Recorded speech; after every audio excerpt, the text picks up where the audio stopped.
සුබ දවසක්. විශ්වවාහිනී පුවත් සමගින් මම දිලින් නදීෂා. ප්‍රථමයෙන් පුවත් සිරස්තල. 2025 මුල් මාස 10 තුල සංචාරක ආදායම ඩොලර් බිලියන 2.65ක්.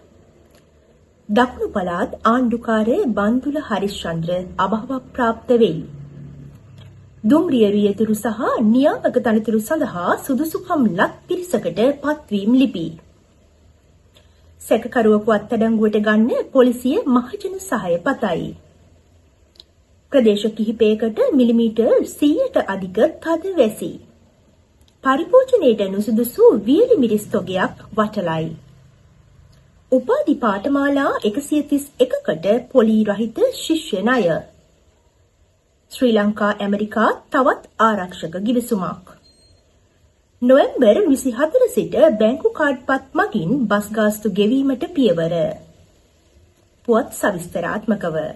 විදේශ ජාතික කාන්තාවකට පසුගිය 25 වන දින ආරුගම්බේ ප්‍රදේශයේදී ලිංගික අතවර කිරීමට තැත් කිරීම සම්බන්ධයෙන් වූ සැකකරුවෙකු අත්අඩංගුවට ගැනීම සඳහා පොලිසිය මහජන සහාය අපේක්ෂා කර තිබෙනවා. මේ සම්බන්ධ තොරතුරක් වේ නම් පොතුවිල් පොලිස් ස්ථානයේ හෝ පොතුවිල් පොලිස් ස්ථානාධිපතිගේ දුරකථන අංකවලට ඇමතුමක් මගින් තොරතුරු ලබා දෙන ලෙස පොලිසිය ඉල්ලීමක් කර තිබෙනවා. උතුරු සහ නැගෙනහිර පළාත්වල ඇතැම් ස්ථානවලට අද දිනේත් මිලිමීටර් 100ට වැඩි තද වැසි ඇති විය හැකි බවට වාර්තා වනවා. දිවයිනේ සෙසු ප්‍රදේශවලට පස්වරුවේ වැසි හෝ ගිගුරුම් සහිත වැසි ඇති විය හැකියි. මිනිස් පරිභෝජනයට නුසුදුසු බවට සැක කෙරෙන වියලි මිරිස් තොගයක් ගබඩා කර තිබූ වත්තල ප්‍රදේශයේ ඇලකන්ද ග්‍රාමයේ තිබූ ගබඩාවකට පාරිභෝගික අධිකාරිය විසින් මුද්‍රා තබා තිබෙනවා. එහි කිලෝ 25ක් බැගින් වූ මලු 30ක් තුල මිරිස් ගබඩා කර තිබූ අතර කල්ලිකුත් වන දිනය සහ නිෂ්පාදිත දිනයද එහි බරද සඳහන් කර නොතිබුණු බවට අනාවරණය වී තිබෙනවා. 2025 වසරේ ඔක්තෝබර් මාසයේදී වාර්තා වී ඇති සංචාරක ඉපයීම් ප්‍රමාණය ඩොලර් මිලියන 186.1ක්.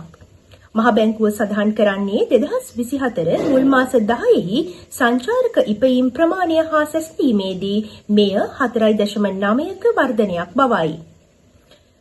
2025 ජනවාරි සිට නොවැම්බර් 12 වෙනිදා දක්වා මෙරටට පැමිණ ඇති සංචාරකයන් සංඛ්‍යාව 19,72,957කි. ඉන්දියාවෙන් එක්සත් රාජධානියෙන් රුසියාවෙන් ජර්මනියෙන් හා චීනයෙන් පිළිවෙලින් වැඩිම සංචාරක පිරිසක් මෙරටට පැමිණ ඇති අතර මෙම මාසයේ නොවැම්බර් 1 වෙනිදා සිට 12 වෙනිදා දක්වා 82,270ක සංචාරක පිරිසක්ද පැමිණ බවට වාර්තා වේ. දකුණු පළාත් ආණ්ඩුකාර බන්දුල හරිශ්චන්ද්‍ර මහතා හදිසි රෝගී තත්ත්වයක් හේතුවෙන් කොළඹ ජාතික රෝහලේ ප්‍රතිකාර ලබමින් සිටියදී නොවැම්බර් 16 වෙනිදා අලුයම ජීවිතක්ෂයට පත් වුණා. මිය යන විට එතුමා 62 වෙනි වියේ පසු වුණා.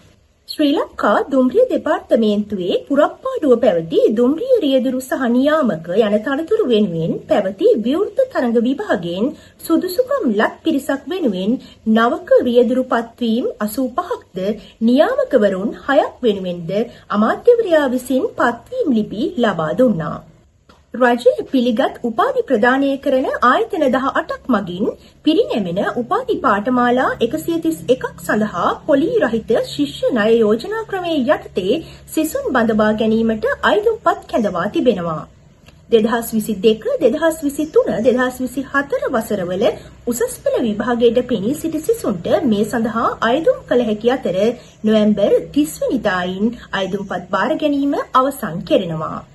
ඇමරිකාව ශ්‍රී ලංකාව අතර ආරක්ෂක හවුල්කාරීත්වය තවදුරටත් ශක්තිමත් කිරීමේ අරමුණින් අවබෝධතා ගිවිසුමකට ඊයේ අත්සන් ලැබුණා. නොවැම්බර් 14 වෙනිදා අත්සන් ලැබුණු මෙම ගිවිසුම ශ්‍රී ලංකාවේ ඇමරිකානු තානාපතිනි ජුලි චං මොන්ටානා ජාතික ආරක්ෂක බලකායේ විධායක ජෙනරාල් බ්‍රිගේඩියර් ටෙරන්ස් ගිබ්සන් සහ ශ්‍රී ලංකා රජය වෙනුවෙන් ආරක්ෂක ලේකම් විශ්‍රාමික එයා වයිස් මාර්ෂල් සම්පත් තුයකොන්තා එම ගිවිසුමට අත්සන් කරනු ලැබුවා.